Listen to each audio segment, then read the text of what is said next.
who's going to introduce our keynote speaker for this afternoon. So let's give a big round of applause to Jeremy.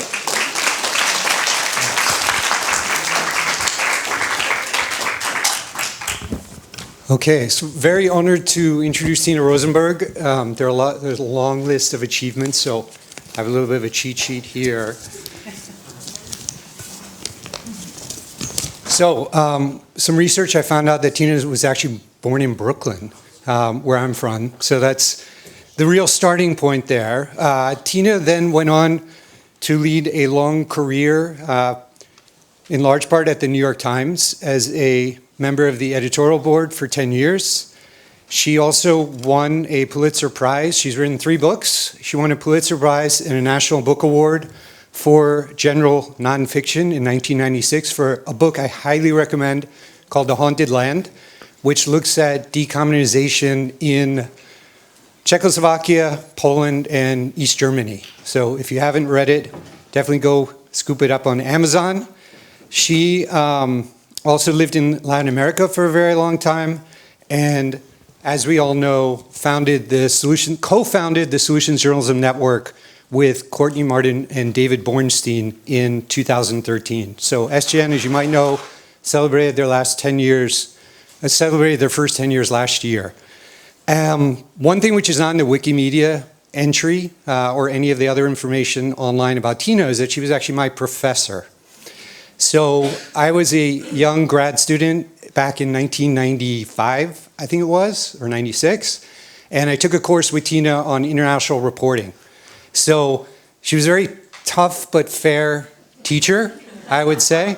And anyone who knows Tina knows she's also very modest. So we actually had a class, I can't remember if it was the National Book Award or the Pulitzer Prize, but she had won it, I think, the day before. And just came into class teaching like normal, didn't tell us anything. I think someone alerted us and someone ran out and bought a bottle of champagne. So we celebrated with her, but it was a really special moment. Also, just a little bit of the back history as well is that part of the reason I'm at Transitions is because of Tina. Because my mentor, whose name was Michael Kaufman, who was a longtime New York Times correspondent, including in Poland, had reviewed Tina's book for the New York Times Book Review. And Mike had come back. He was in Prague for 2 years, took a leave from the New York Times to edit our print predecessor, which I could not find yesterday, but found today. And I had been trying to get an internship to come back to Prague because I'd been here a couple years. My wife is from here. So I wanted to come back, but I couldn't get any answer. But Tina knew Mike and said, I've got this student, maybe you could find a place for him. So due to Tina, I came back as an intern at Transitions, went back, finished school, got hired. So that was history. So that's just a little bit of the personal story. But I would like to invite Tina to come up. We're very excited to hear the lessons learned.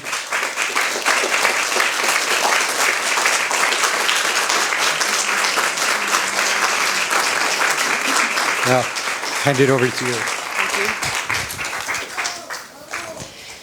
Thank you.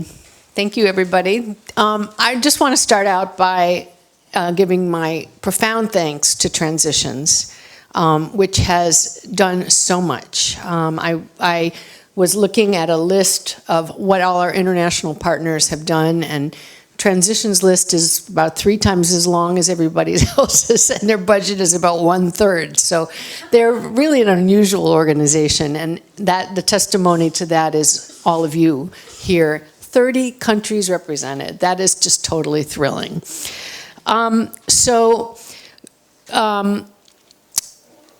We've been getting to know each other in the last few days, and the wind blows in many directions, but I want to ask you to do another wind blows. This time, you probably have to raise your hand because there's not a lot of room, but about the challenges you face in doing solutions journalism.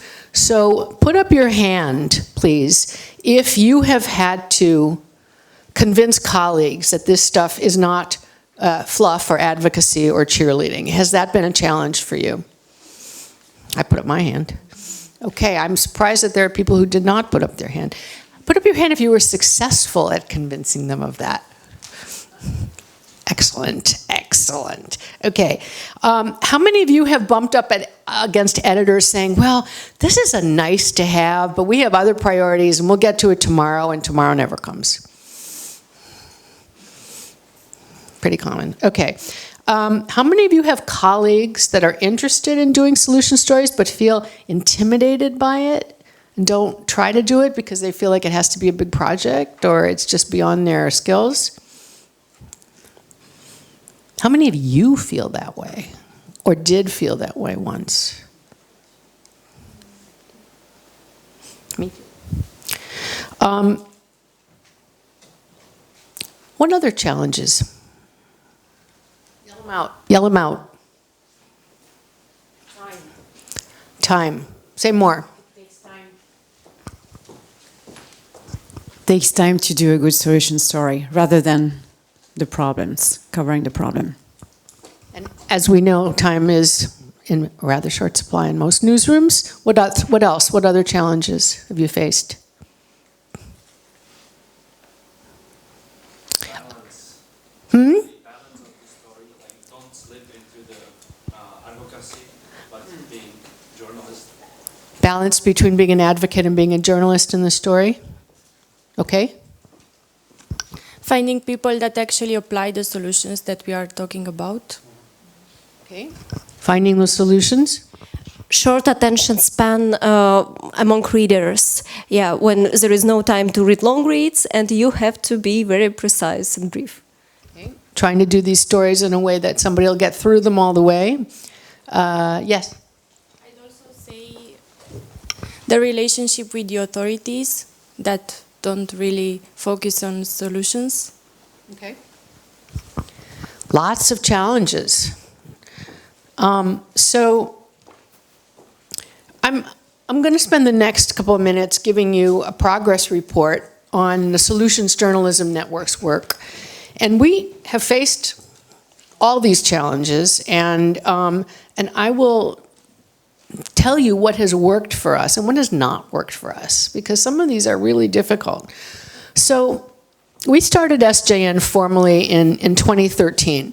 And as many of you know, it grew out of a column in the New York Times that David Bornstein and I wrote. And David said, we can't keep this idea to ourselves. We were writing a solutions story every week. Let's spread this idea around because all journalists need to do this. And I said, that sounds great. Have a good time, because I'm not an NGO person and hadn't, so I kept working more on the column and David kept working more on SJN. And then finally, I came over to SJN full-time and the column sort of went away. Anyway, so that was the right decision. But so we have grown we've had a couple years ago, we had a staff of about 50 people. Now we're down again to 35. And I will talk about why that is. That was a deliberate choice. But we have had a lot of growth. And that year, 2013, we also launched our first partnership, and that was with the Seattle Times. We looked around to try and find a very respected newsroom that had a good reputation for doing investigative work. Seattle Times was that, and it was led by David Boardman, who later became the chairman of our board. And they were open to doing this, so they started Education Lab, which is still going at the Seattle Times, and they've also have now labs on homelessness and labs on traffic. And there are other news organizations in the United States that have Education Lab, and here in Prague. So that has been something that has been very successful. So for the first few years that we were working, we tried to send out an email with 3 solution stories a week, and we had trouble finding 3 solution stories a week.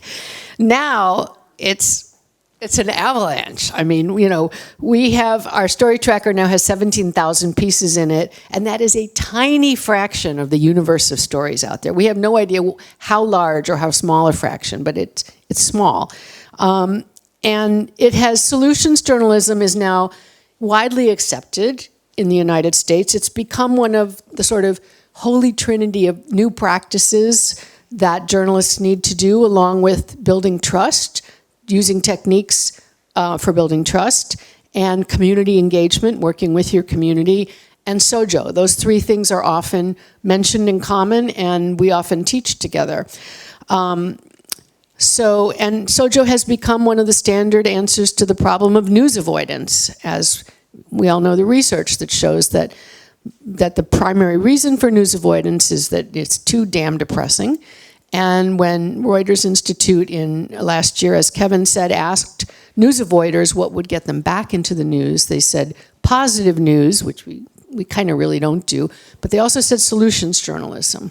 People want their news to be less depressing, and I would add to reflect a fuller idea of reality rather than just the part of it that's about problems. So internationally, we have trained hundreds of people. We have 98 accredited trainers in 68 countries all over the world. Many of you in this room are accredited trainers. There are more than 50,000 journalists worldwide who have gotten solutions journalism training, and we actually have no idea what that real figure is. It's probably much higher. 10,000s of newsrooms, 10,000s of journalists and thousands of newsroom practice it, and dozens of journalism schools teach it. In the US, we work with at least 55 J schools. Kaiser is here from one of our hub J schools, the University of Georgia's Grady School of Journalism. So who does Sojo? To mention some big names, ABC in Australia is now making that making solutions journalism a key part of their strategy going forward. At one point, the BBC had 4 different solutions programs going. Perhaps the most respected regular user of solutions journalism in the US is 60 Minutes, believe it or not, the investigative sort of gold standard show. They do 3 pieces a week, and it is a rare 2-week period when one of those pieces is not solutions journalism. So they usually do about 1 in 6 of their pieces is Sojo. And the New York Times has the Headway section, but also New York Times reporters use it a lot. The single most shared piece on Instagram ever in the New York Times history was a solution story about Houston and how Houston managed to provide housing for 25,000 people who had been without housing. So we're happy about that, but we're just as happy about the 3-person newsroom in the Niger Delta, or in the rural New Mexico, or Vox de Amazonas in Brazil, or the 4 Points Media on the Crow Indian Reservation in Montana. We are super proud of Relevant News, Rubrica, eTraffic.net, Slow News, Szkoła Nova, Media Cités, Okrai, EGAB, Zucker Media, Maldita S, and all of what you're doing. Every newsroom that practices Sojo for us is a source of fantastic new work for your audience and a way that you are connecting with your audience. So we are very proud that newsrooms serving their communities that have usually been covered only through the lens of their worst stereotype, inner city communities of color, or in Appalachia in the United States, different marginalized communities in different places, often the Roma here in Europe, journalists are now using Sojo to change the narrative about those communities and show people with agency, not just show them as victims or as sources of mischief. And we are very proud when Sojo makes newsrooms radically useful to, beloved by, and trusted by their communities. So this is the future of journalism, and we are all building it together. So let's talk a bit about how we got here and what that tells us about how to keep going. I'm going to talk about the regions of the world I know best. I don't know much about Europe, so most of my examples are not going to be from here. They're going to be from the United States and to a lesser extent from Latin America. But please be thinking about this in the context of your own work. And during the questions and comments, we can talk about how any of the things we've learned might apply to what you do. So mainly I'm going to talk about how we dealt with our 2 big challenges that we thought we would have when we started. One of them that turned out to be much easier than we thought, and the other one that turned out to be much harder than we thought. So when we started, we assumed that our biggest problem was going to be changing people's attitudes about solutions journalism. And that has not been the case. We found that when we started training in a newsroom, there'd always be a group of people sitting like this. But after about 5 minutes, they would start to lean in and lean in and lean in, and very often by the end, they got it. They understood that Sojo is not what they had dismissed it as. And some of our biggest champions of Sojo now started as skeptics. For example, Ellen Heinrichs, who is founder of the Bonn Institute for Constructive Journalism in Germany. She started as someone who was absolutely not interested in having Deutsche Welle do solutions journalism. So this would not have happened a few years earlier. Journalism is a fairly defensive profession and has been very resistant to change. What has made the difference, obviously, is the twin crises that journalism is going through, the economic crisis and our existential crisis, where we are very well aware that people don't like us and don't trust us, and we don't matter. So all those things have really made us look for new ways to do journalism and be open to ideas that we would never have been open to before. So I'm very grateful for that our timing has been propitious. How did we get people to change their minds about Sojo and consider it legitimate journalism? In part, we had the advantage that we started with our work at the New York Times. That gave us an entry point. We talked about our prizes. We kept saying, hey, we're serious journalists here. And that was very helpful. Starting with the Seattle Times was very helpful, having David Boardman as an advocate. And we would also, we talk a lot about how to use solutions journalism in investigations, and we got a lot of investigative shops using it, and they also gave prestige to it.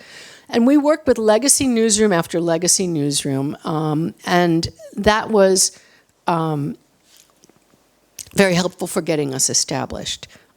But it started to raise some problems of its own. We spent a lot of time with tiny newsrooms who we wanted to introduce to solutions journalism, and they kept saying, well, that's fine for the Seattle Times, but I have 2 people here. You know, how can I do solutions journalism?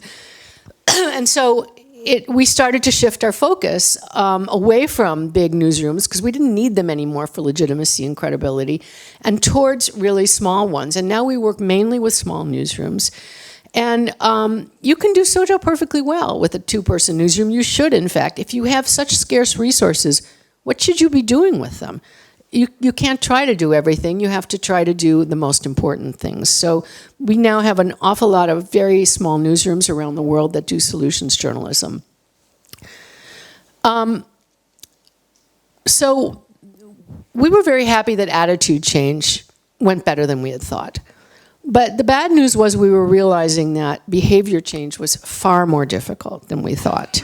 Atul Gawande, the New Yorker writer and doctor and USAID administrator, likes to say that it takes 7 touches to get somebody to change their behavior.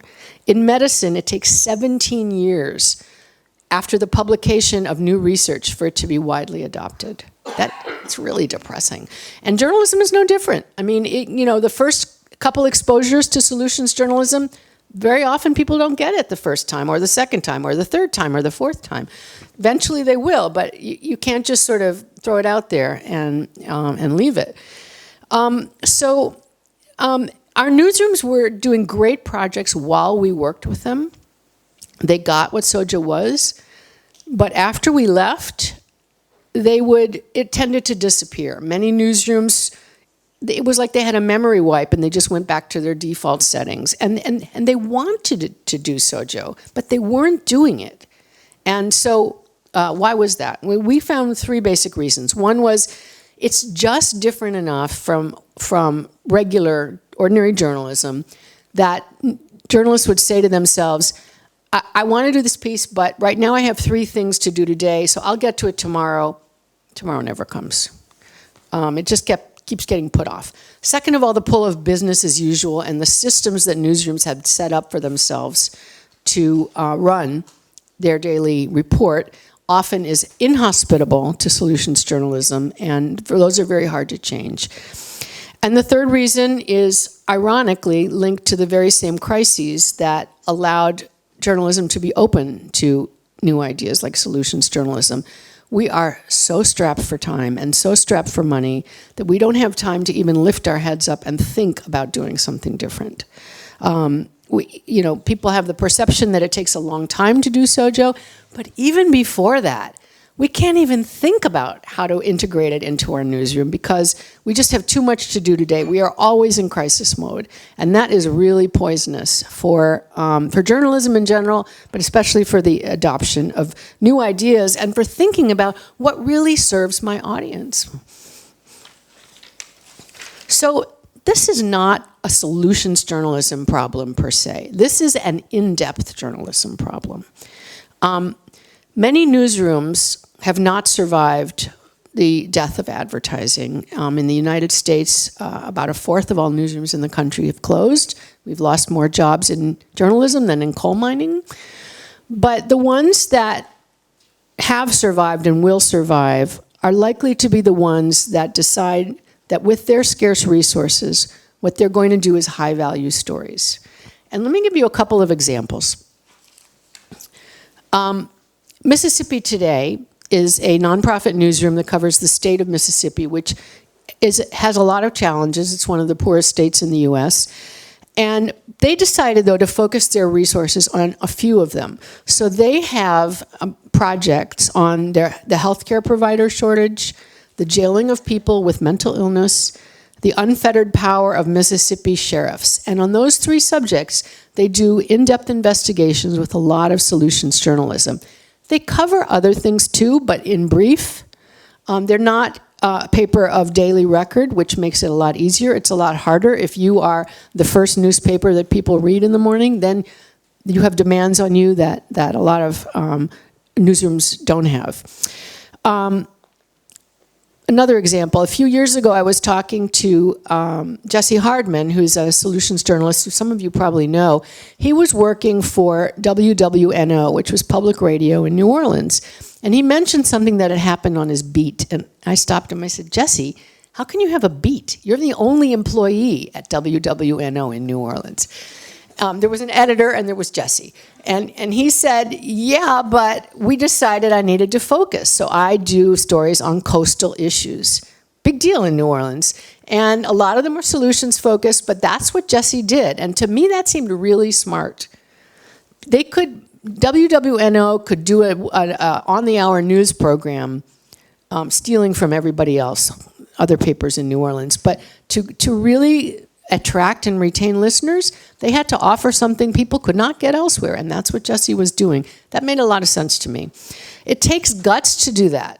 It's very, very difficult not to do high-value journalism, but to stop doing low-value journalism. That's the hard part. If you can do that, then you're well on your way. Obviously, if you are the first paper that people read, if you're the news source of record, you cannot do this fully. You need to include reporting on a lot of different things, but you can do it more briefly. Tell your crime reporter can be assigned to do briefs on crimes, and that frees her up to do more reporting on crime. She can do more in-depth stories on the causes of crime, on how it affects people, what people are doing about it, if she doesn't have to cover every murder in depth. And there's a lot of other good things that come out of that as well. We all know that the death of advertising has been a catastrophe for journalism. But I want to say that there are some really good things that have come out of it as well. And one of them is, for the first time, the business model for journalism aligns with good journalism, which is an odd thing to say, but it never has before.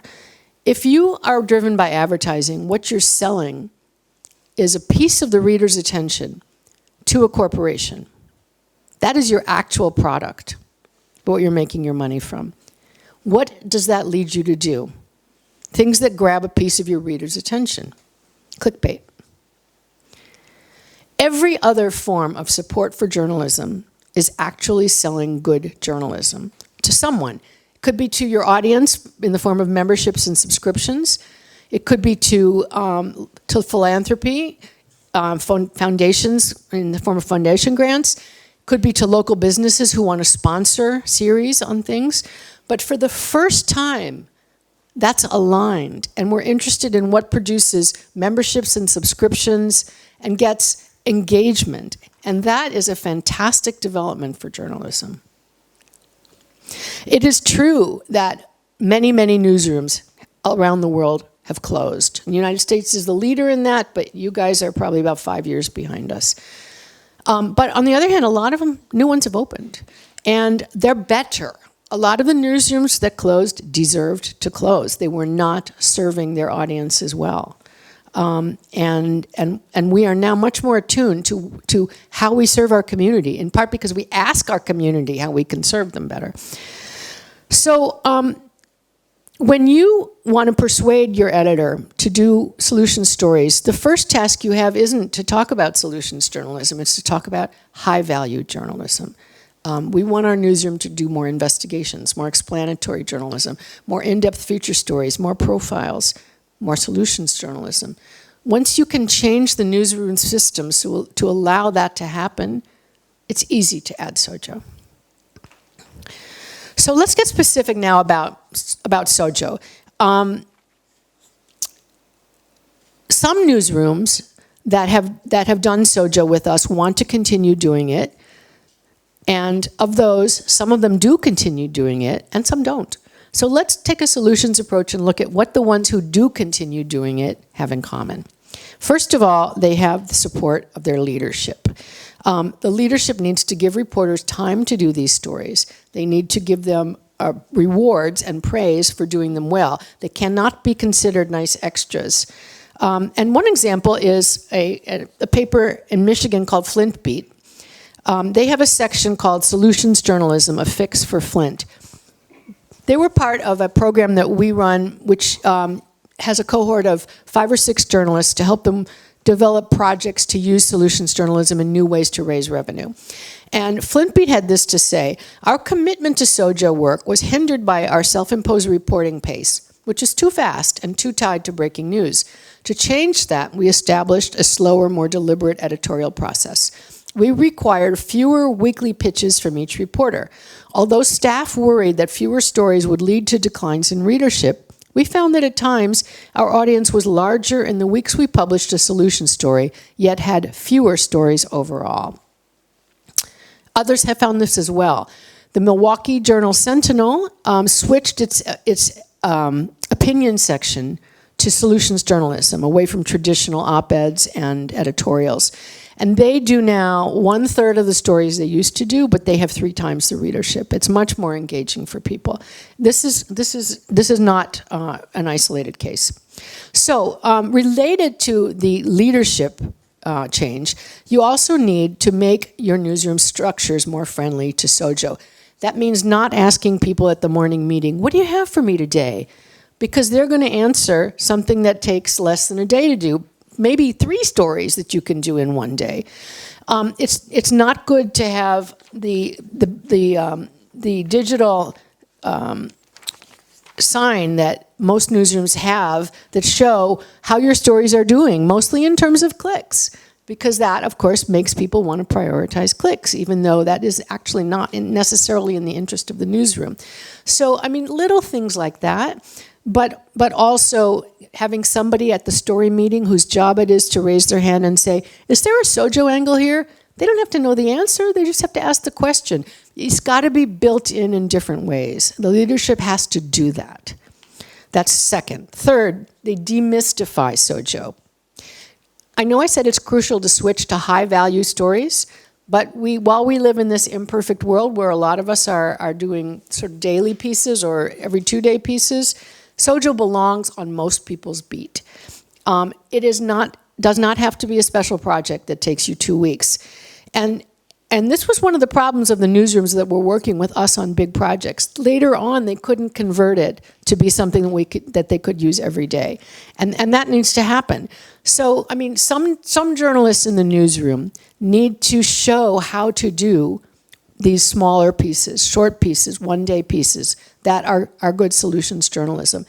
It's important to have those as models in your newsroom, and it's probably important for us to create, and we haven't really done this yet, resources that are very simple that a journalist can tack up to the side of their computer that says, you have 10 minutes. How do you get started on a Sojo story in 10 minutes? Here's some steps you can take.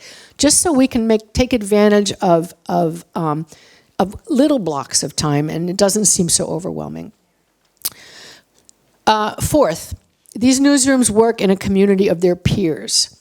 And this is true for freelancers as well. When we work with newsrooms, we have learned it doesn't work very well to train them in isolation. Instead, we tend to train as a group of newsrooms so they can support each other.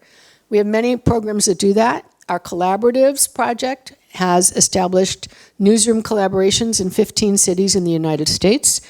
That concluded last year, but 13 of those collaboratives are still going. They're financially sustainable. And they include 190 different media outlets that are doing Sojo on a subject that the collaborative has chosen. Very often affordable housing, that's a big deal, but other things as well. In Utah, they did a collaborative that is still ongoing about how to save the Great Salt Lake, which is dying, and that has been hugely impactful in Utah and has changed state policy and led to a lot of new things happening that have been really healthy for the Great Salt Lake. Or we train a group of journalists together in a cohort, and they can mentor each other, teach each other, and hold each other accountable. Some of those cohorts are small, 5 newsrooms. For example, our health equity project that works with 5 indigenous newsrooms. Our project to help newsrooms develop Sojo revenue products, also 5 newsrooms at a time. And the same is true of individual journalists. Some of you here have been lead fellows. Raise your hand if you were a lead fellow.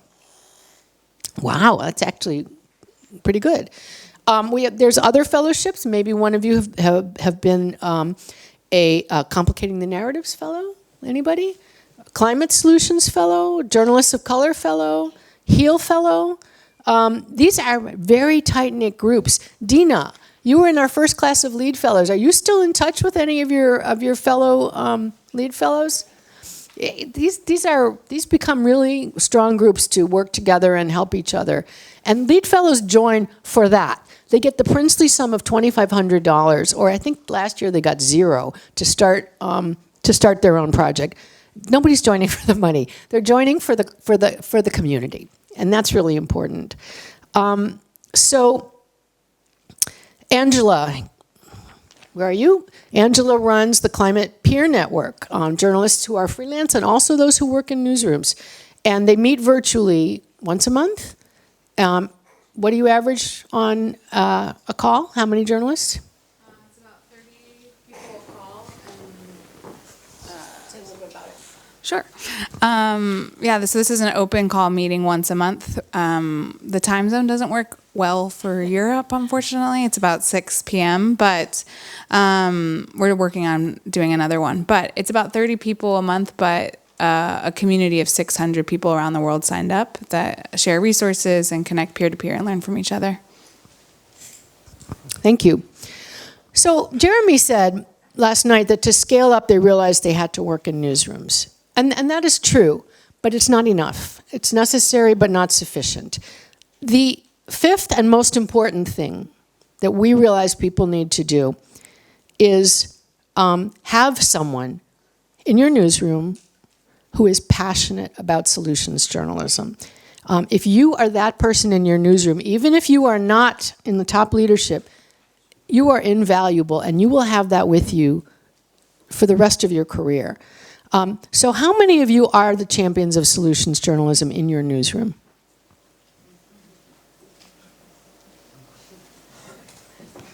Very good, yeah.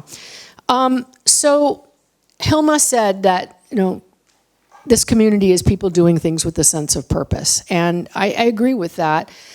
In 2019, we changed our strategy. We made a very important switch. We lessened our focus on training newsrooms and increased our focus on training passionate individuals. And we decided that that is how we get sustained practice. Probably our most important program right now is our Training of Trainers program, which trains people around the world to then go out and spread journalism. And who are these people? They are you. You are the kind of people who would be our trainers, who would be people who would spread solutions journalism in your newsrooms or as a freelancer by making a business out of it by training others.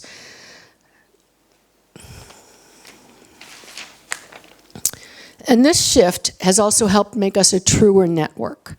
Before, we did all the trainings. That's why we had 50 people.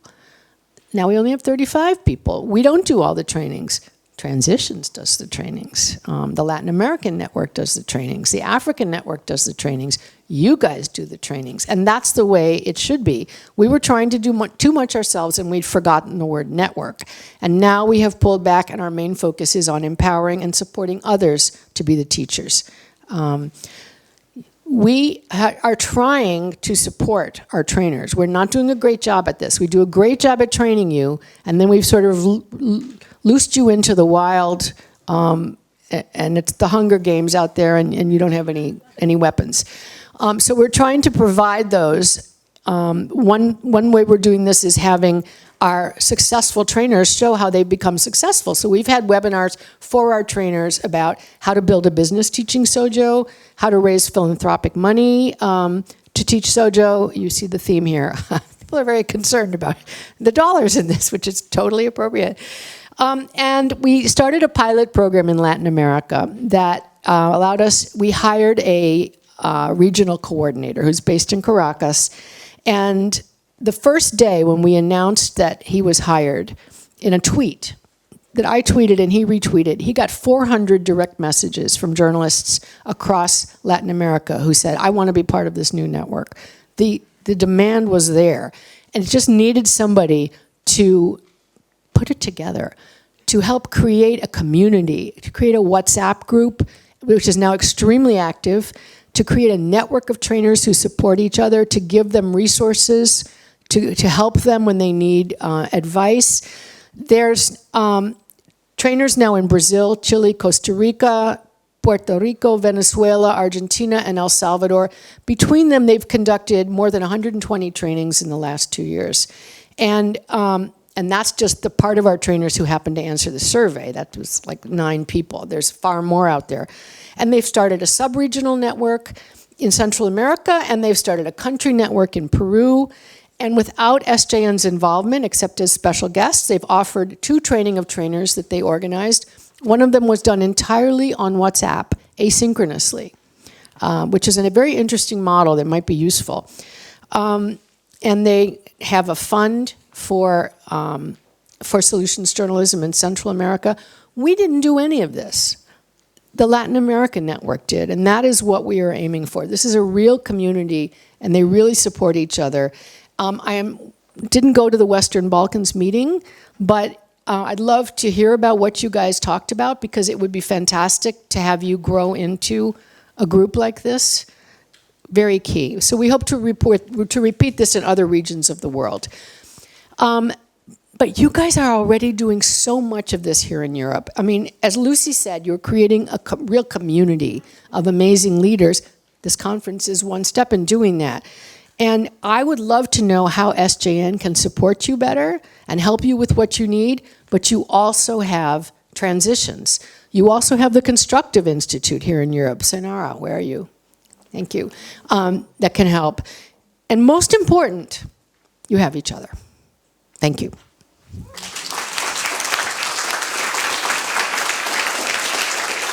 Fantastic. Fantastic. Tina, that was awesome. Good. That was inspirational. Good. That Good. taught us about resources and skills and success. That's exactly, I think, what we all needed. I was well prepped. So do we have time for? Yes, we have time. Everyone has, I'm sure, a lot of questions. But first, I want you to find groups of 3, and I want you to reflect on 3 things, and then we're going to come back and have lots of time to chat with Tina. So get into groups of 3. Maybe if it's someone close to you who you haven't spoken with, you can have them in your group. What questions do you have? What questions do you have for Tina or for the group or about anything? Maybe not like existential questions. What gives you hope? What gives you hope about everything that Tina just shared over the last 20 minutes? And finally, how might you advance or change your practice of solutions journalism based on everything that Tina just shared here? Okay? So we'll take 5 minutes and then we'll come back as a group. So find 3 people, 3 questions. Questions, hope, and how might you advance or change? All right. Questions do you all have for Tina? What came up in your groups? For Tina or for the group?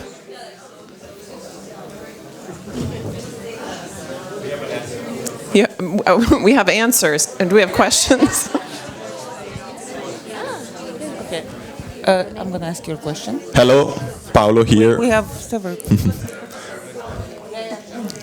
So a question that came up while discussing with the group was, is it good to use the Sojo label, put the Sojo content in a box saying that is solutions journalism? Or is it better to just use it in our everyday work without declaring it? Great question. I think it's always better to label it. You don't have to use the term solutions journalism. You can say what's working or whatever you feel resonates with your audience, but let them know they're getting something different. And tell them why you're doing it. So you can use it in your everyday work, but even those stories should be labeled. Thanks. Joe? Well, we have our question kind of follows up on that. We're actually thinking that maybe we should do some PR for the label of solutions journalism, because this way the public would know to ask for it. And we have no question. We just we just have a contribution.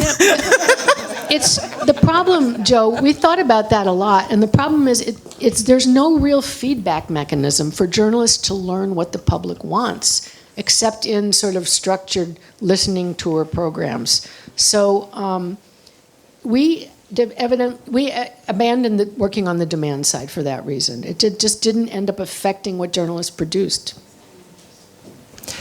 Could you mention biggest fail of Sojo? I'm here. Biggest fail? Biggest fail, well, just a bad example to learn. I would say its failure to sustain itself in newsrooms is its biggest failure. Is that what kind of thing you're talking about, or do you mean something else?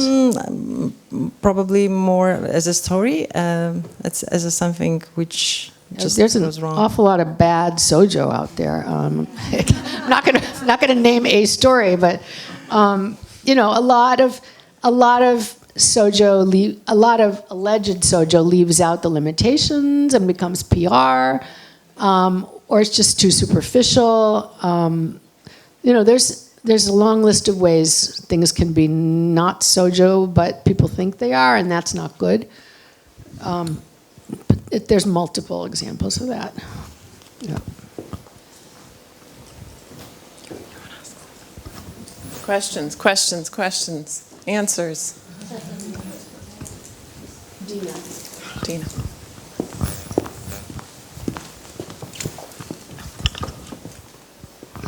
Thanks, Tina.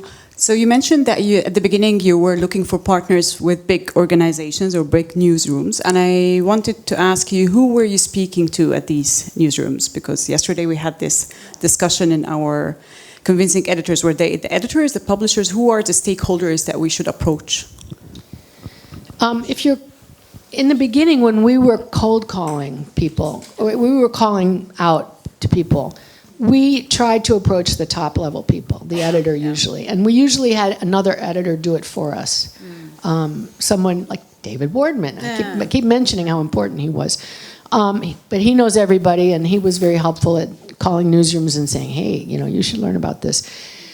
Nowadays, we don't call anybody.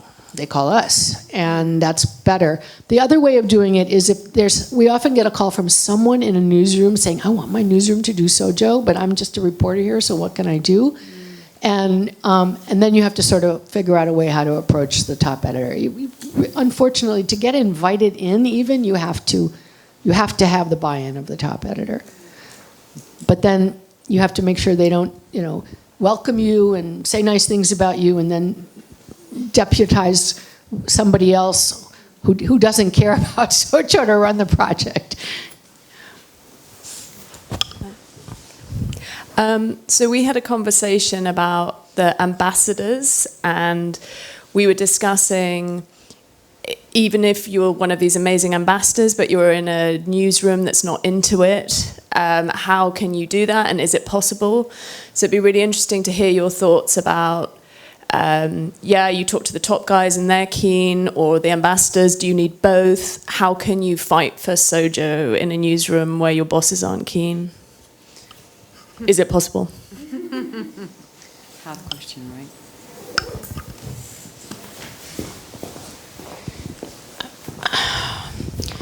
I mean, first of all, you can do it yourself. You don't have to label it necessarily, but you can do it. And if those stories do well, show them. If they don't do well, don't show them. I think it also might help to marshal some of the research that shows what Sojo can do for your newsroom in terms of trust and engagement and reaching young people and reaching news avoiders. That can be persuasive. We have lots of case studies of newsrooms using Sojo to make money, but we don't have any sort of real research in the sense of, here's a control group that didn't try it. And it's hard to do. But there's lots of ways that Sojo has helped make money for news organizations. So, showing your editor some of those, whatever you think might be most persuasive is probably helpful. But these are not new ideas. I'm sure, everybody's already thought of them. Can I add to? Yeah. Just to add to what Tina said, and I think, Mathieu, that's what Pierre did when he was at Mediacité. But there are more opportunities to fund solution stories or solutions projects now in Europe than there was a few years ago. And we were mentioning this in our breakout session earlier. For instance, the European Journalism Center, even though when it's not a solutions journalism fund, they are looking for solution stories. So sometimes they will launch a new grant, and it's called investigative cross-border reporting, and they are looking for solution stories. They can't really mention it, but they are. So, if you can bring money to your newsroom by pitching a project, then I think that's the best way to become a real ambassador. Thank you. Absolutely.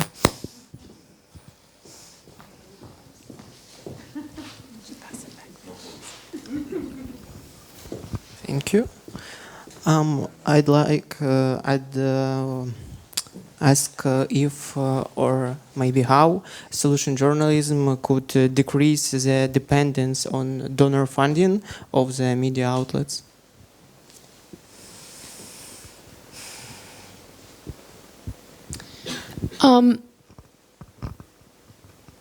I think solutions journalism is a good way to look for donor funding.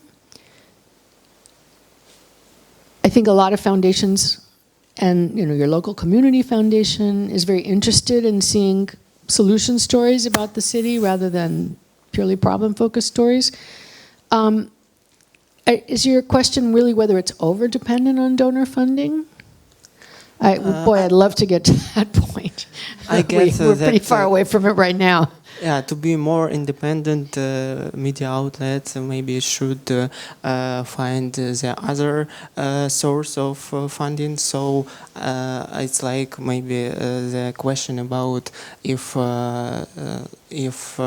solution journalism is the way to build the better community or membership for media. Yeah, well, it can help with that too.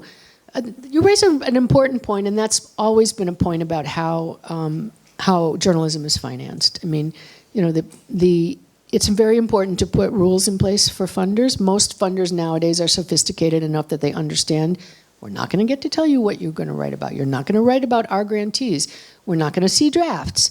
You know, we can give you money for a large project, mental health, for example, or you know, climate solutions, but that's it. We have no more control over it than that. I don't think there's anything wrong with that. I think you can get into trouble if you're not careful.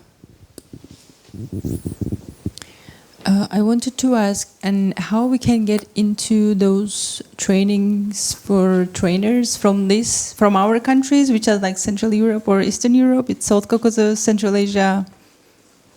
Thank you. We post our training of trainers opportunities online.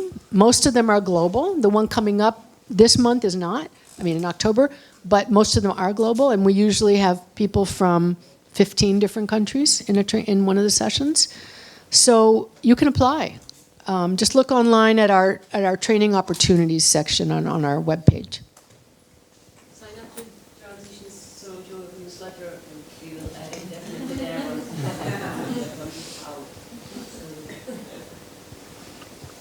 Yeah, hi. One of the topics that came up in our conversation was about the sort of the bubble that we are producing stories for. We feel, especially we at Rubrica, as we are focusing on solutions journalism, we feel that we have this core readership that are, these people are already socially conscious, they are proactive, blah, blah, blah. But then our pieces also resonate with, like, depending on the solution we cover, with different communities who might read the story, but they are not returning readers. Do you think there is a way to, you know, get out of the bubble, break this ceiling in readership, like growing the core readership into a wider audience, not only activists, people who are already very engaged in their, like in the community lives, etc., etc., and also like more generally, do you think that spreading solutions journalism in different newsrooms, that it changes media behavior of people in general, that by seeing and being more exposed to the solutions stories, they might slowly, but maybe surely or not so surely, be, you know, they might expect something different from journalism overall? Wow, those are really good questions. As for the first one, I think it is a way to go beyond your usual ceiling of readers. Look, a lot of the reason that people hate journalists is they feel like we are sitting off to the side on a tall building sniping and just shooting at people. And that's not how a civic actor should behave. It's not the way journalists see it, but that's the way a lot of civilians see it. And it's really important to show that we can also do good stories when the city is doing something that works, and that we're not just here to criticize. That gives us more credibility as a civic actor, and I think can bring in a group of readers that you did not have before. So I do think that it's a way in for that. It's also a way to reach young people. A couple years ago, the BBC World Service did a survey of its under 35 global audience. Solutions journalism was their top content request. And we see that over and over again. Young people want these kinds of stories. So a lot of newsrooms are serving a very aging population. So this is a way to broaden that. Does it change readers' behavior? Well, I'm not sure that solutions journalism is prominent and consistent enough in most news organizations for people to even realize that's what they're reading, or to start expecting it. We need to start labeling it. We need to, you know, do it more frequently. Someone who reads a solutions-focused publication like Rubrica, yes, they will be expecting solutions journalism, and they may have their worldview changed in other ways. People who can see stories about folks doing good things learn to trust other people more, learn to trust institutions more. I mean, the decline in trust over the last since over the last 40 or 50 years has been really steep. And journalism is one big reason. And solutions journalism can reverse that. But it's not, your average news organization does not practice enough solutions journalism to make that visible to people yet, I think. Tina, I have a two-part question. Do you think solutions journalism is happening more in the United States than abroad? Yes. Why? Because it's actually earlier. a three-part question. It was 'cause the earlier. why wasn't part of my plan. We've been working on it for a little bit longer. Okay. Well, then a question for everyone. Are there folks in the audience who think that solutions journalism in your country, in your city, isn't quite legitimized yet, is very new? Can you raise your hands if you are feeling that way? Okay. Okay. So, yeah. Well, I bring it up because I wonder if you could talk a bit about the mission statement change for SJN when we took out legitimize. And maybe that was a mistake. Well, I was going to ask you if you thought that might be a mistake. Well, we shifted our mission statement to be broader and less about we are promoting solutions journalism or some form of that as our mission statement, and more as we want to see all people have access to the kind of journalism that is, fair and equitable and true and helps them, solve problems and live better lives. So it was taken out in that context, but we also have gotten probably a little complacent about legitimacy in the in the United States it is sort of a thing now, and I know that in other parts of the world it's not yet. So for everyone who just raised their hands, are there ideas and tools and tips and tactics you got from Tina's talk that might help you think about legitimizing the practice in the countries where you're coming from? Does anyone want to say anything about that? I saw some heads nodding. Doing more. Can you say more? I think we just need to keep doing that and to implement in everyday life. When it's become usual, it's in US. Then it becomes legitimized and kind of that. It's the only thing I think you can reach. Just keep doing. Just keep doing. Yeah, I've been struck by the. Okay. Well, let me say one thing and then I'll. Okay. I actually have a question, one more question to you, Tina. Let's imagine that you are working in a newsroom and you talked a lot about motivation and motivating, inspiring journalists to do solution journalism. What would be your main advice to an editor to how to inspire journalists to do, let's say, not solution journalism, but good quality journalism? So, your main advice. Yeah, I can answer that in one sentence. Have an award every month for the best story, or the best story on something, or whatever you want to incentivize it in. That's what we respond to, right? I mean, you've got to show that it's a priority, and it will help your career to do them. That's right. Well, that's a good question. Who decides? Yeah, the editors decide. Yeah. They decide everything else. Why not that? Yeah. What were you going to say, Sam? Well, I was just going to, the level of next steps that you guys have been offering have been consistent in two ways. They're either very small or they're very big. It's like have a breakout session or, change funding models. And so, they're both important because it's so important that we both aspire to really grand visions, and that we understand that it takes time. And the things Tina's talking about, this is the last 11 years at SJN, and it takes time, and it's not going to happen overnight. And it is that the lady who just shared about, you just have to keep hammering at it and don't give up hope and don't give up faith. I think that's so important. Yeah, we thought, we had this bizarre idea that after 5 years we would have put ourselves out of business and we could all quit. Doesn't work that way. Journalism Fund is one of the sophisticated foundations you mentioned, and we can make it even more sophisticated. It's just an idea, and I thought that we have that form, an application form we have set up. We can add a tick box or a text box if the journalist who is applying for an investigative journalism story, if they also will look for the solutions. And so that could be already a first step. Somewhere in the middle. Yeah, great. Oh dear. Sorry. This is sorry to intrude, but it's a part of SGN now where you talk about opportunities for joining and combining. And I just want to put a word in for our European Media Leaders Climate Solutions Journalism Fellowship scheme. We're looking for a new name, which we have launched applications for and will close on October the 6th.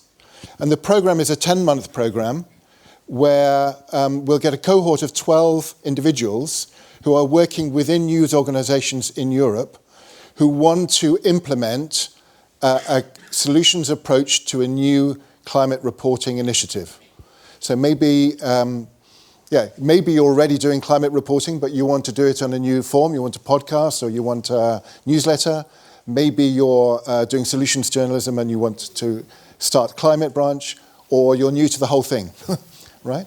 So we're very much following the guidance of those people who've gone before, me at least, who know how to do this stuff. So we're looking for champions within newsrooms who are passionate about this idea, but who also have the support of their leadership. So we want editors or proprietors to sign off and encourage them, because it's a commitment in hours. We'll do mostly online. We're going to kick off with a meeting in Brussels in early December. But the idea, I mean, there are some of you who may wish to apply. There are very many of you who are way beyond that stage. And there are very many of you here whose names I'm writing down, scribbling down, because I want you to come and talk online to our cohorts or act as mentors and support this initiative. But just to say, the information is available online, and spoil my lunch by all means and ask me about it if you're interested in getting involved in any way. Because that's very much what we want to do, is to take this solutions journalism approach to the climate sphere in Europe, starting now. Enhance your lunch, not spoil your lunch. It'll be a lunch well spent, whatever. Yeah, thank you. Thank you, Kevin. Question for you.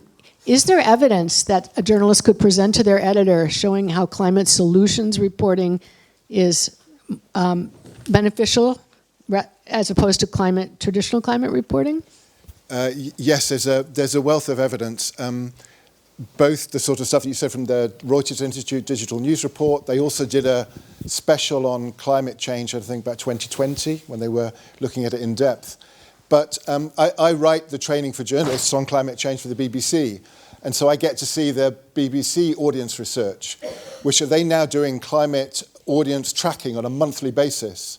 And they can see what happens. There's a lot of interest in stories where, end of the world type stories, they peak. And solution stories do well. The editor of the science unit has told me that. Stuff in the middle is really dipping down because people are tired of it. They're fatigued, and it's not telling them anything that they don't know, and it just makes them feel bad about it. Yeah, that's it. Great. So there is good, strong evidence that we can share that. And can you share it? Yeah, or make it available in some way. Yeah. Okay, we'll do one more question, then we're going to wrap up. Yep. Tina, do you miss working as a reporter, and when was your last piece published as a journalist? Probably in Fixes in 2021. I do not miss it. I feel like this is more important work, more valuable. Very inspiring for us who are stepping both. And it's easier than being a reporter. Thank you. Considerably. Changing the world is easier than being a reporter. All right, let's give it up for Tina Rosenberg.